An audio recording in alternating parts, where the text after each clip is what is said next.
Magandang araw sa inyong lahat. Ako nga pala si Shaynara Atina Limancera.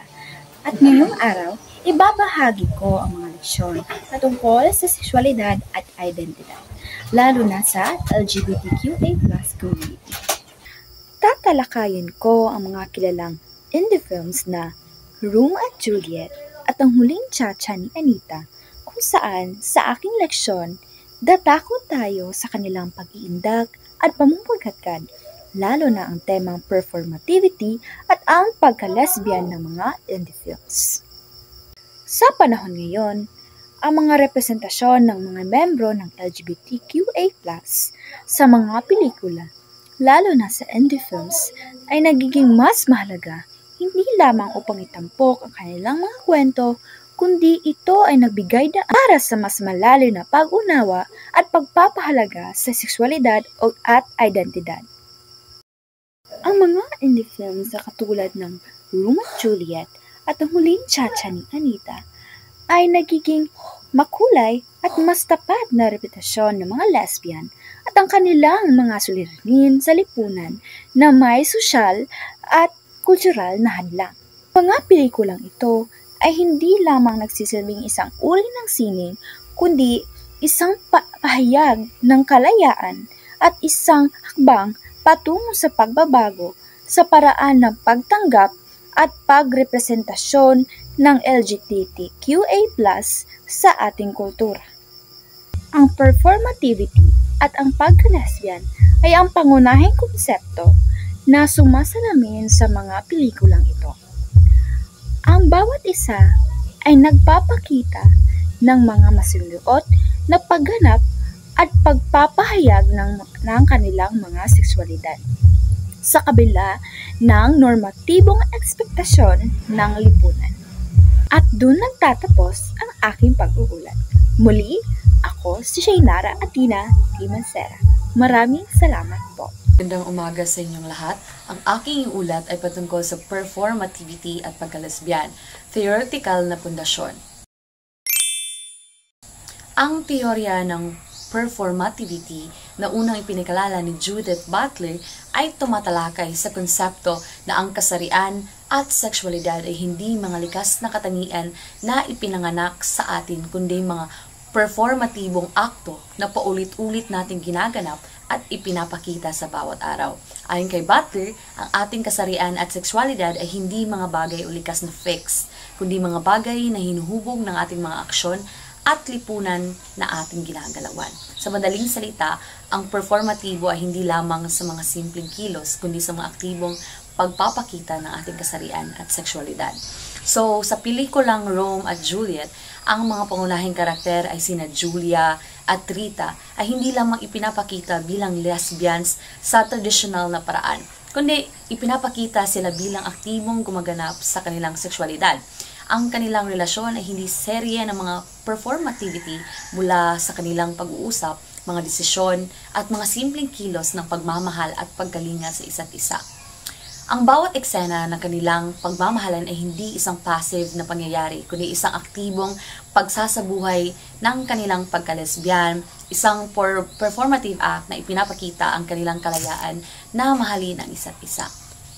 Samantala, ang huling Cha-Cha ni Anita, ang pagka-lesbian ni Anita ay isang proseso ng pagkatuto at pagtanggap sa kanyang sarili.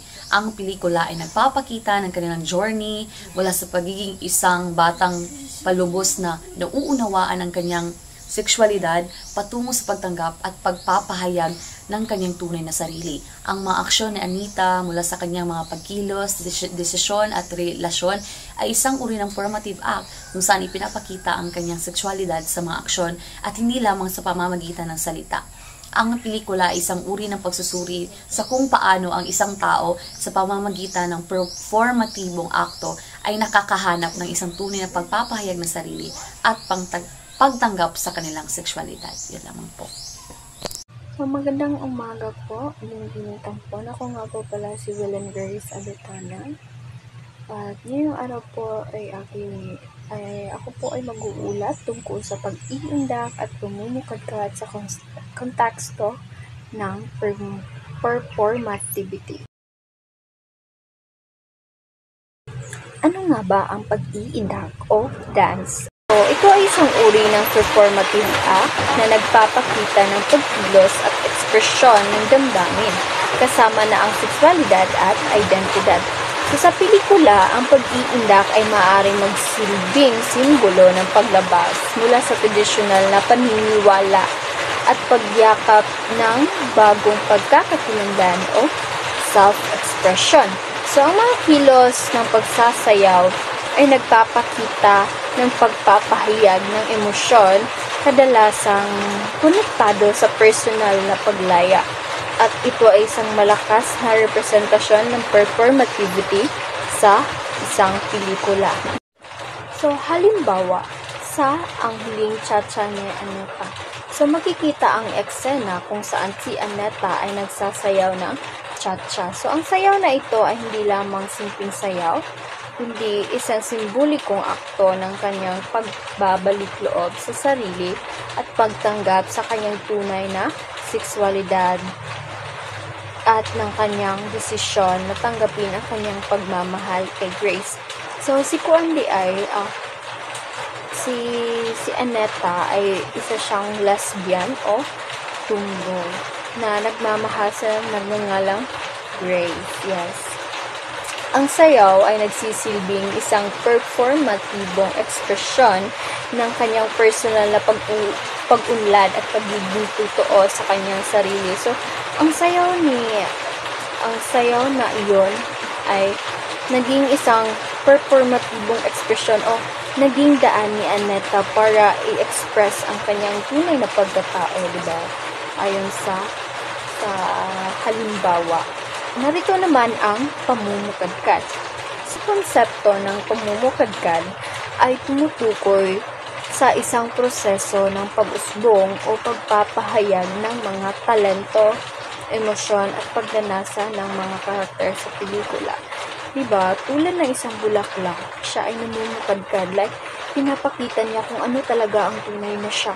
Kung ano talaga ang tunay na ganda pag ikaw ay namumukadkad na. So, sa kontekstong ito, ang pamumukadkad ay isang metaporikong paraan ng pagpapakita ng sexualidad at identidad na umaabot sa pagsuway sa mga tradisyonal na inaasahan at pamantayan ng lipunan. Ang pamumukadkad ay maaari magsilbing simbolo ng pagtanggap at pagpapahayag ng tunay na sarili. Diba? Ayon sa aking sinabi kanina. So, halimbawa, sa Romeo and Juliet na pelikula. So, alam kong lahat tayo ay nakapanood na ng eksena ito. Yes. So, ang karakter ni Julia ay nagsisimula ng isang paglalakbay at tinatahak ang pamumukadkad ng kanyang sexualidad at pagkatao. Diba? Like, ganun. Tinatahak niya ang pamumukadkad ng kanyang sexualidad at pagkatao. So, habang siya ay nagsisiyasat ng mga personal na relasyon at pagnanasa, makikita ang mga simbolismo ng pamumukadkad sa kanyang mga desisyon at ang kanyang tuluyang pagtanggap sa relasyon na hindi umaayon sa mga normatibong inaasahan ng kanyang pamilya. I think that's all for my report. Thank you po.